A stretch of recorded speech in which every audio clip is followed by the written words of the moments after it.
This is the Daily Habit, and I spent the weekend surfing in Cabo. Today, director Dave Parsa is here to talk about his new documentary, Live, a film that explores the long history between surf and music. Also, we head over to Hollywood.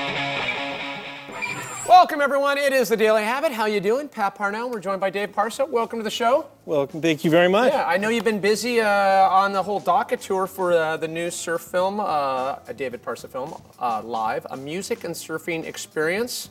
Yeah. And I'll just start off the interview, ask you, how is this a departure from your previous film, Absolute Mexico, which had a lot of good barrels, by the way? Yeah. That had amazing girls. Well, that Absolute Mexico was a collaborative effort between me and a very close friend of mine, Josh Palmer. This one is a film that I did on my own, which is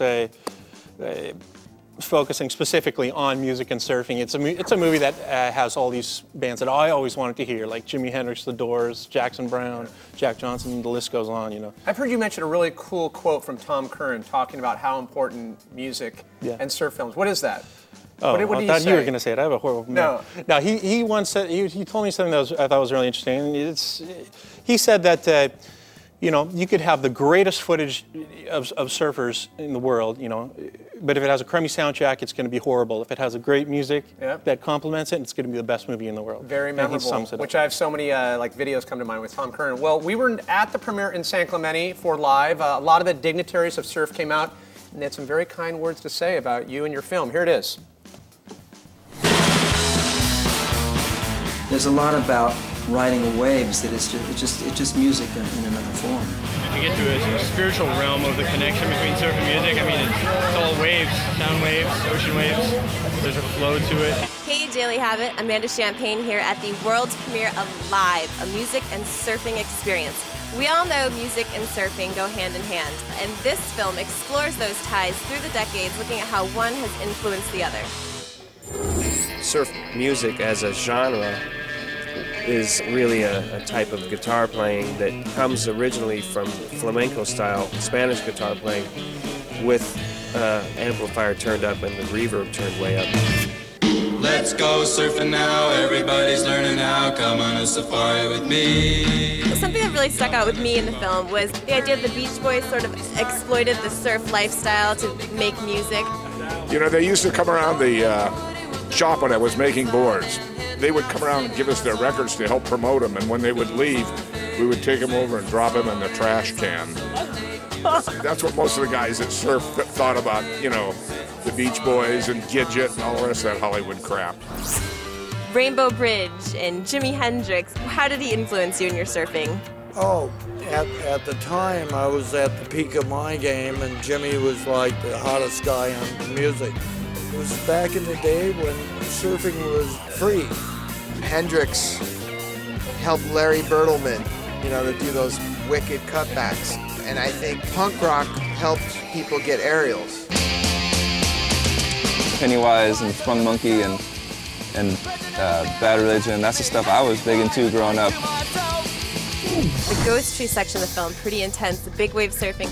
What kind of music goes along with the whole theme of big wave surfing? Well, since the wave is so heavy, I wanted to have something really heavy, you know, we're talking Metallica or something like that. I actually recorded the song for that myself because I was a guitarist for many years.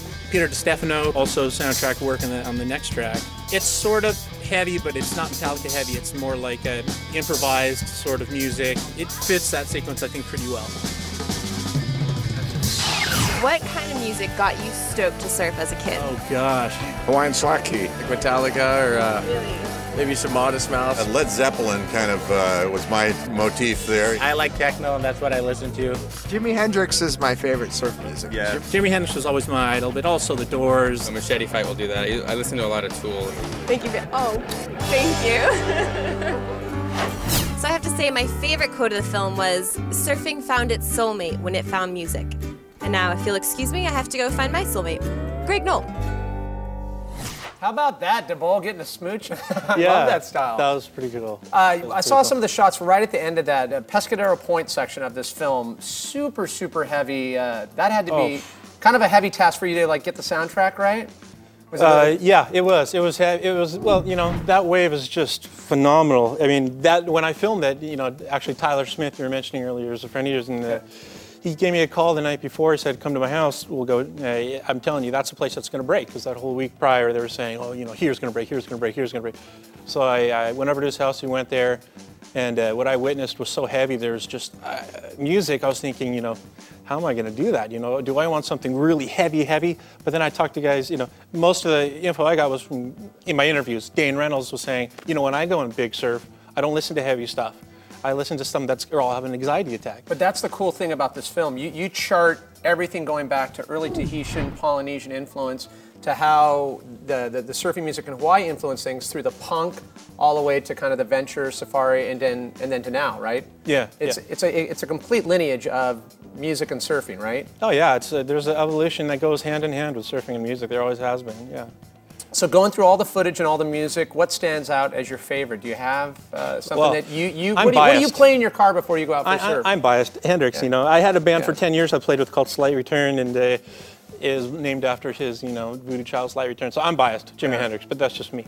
I have to agree too, and I think he is responsible for Larry Bertelmann's cutbacks for sure. I want to remind everyone, go get a copy. It is a David Parsa film live, and where can they find it? www.livethefilm.com. Fantastic. Well, good stuff. Thank you for coming in. Thank you. And keep the films coming out. We love it. Thank you so much. Okay, David Parsa, everyone. We'll be joined with pro snowboarder Mark Landvik. Stay close. Coming up.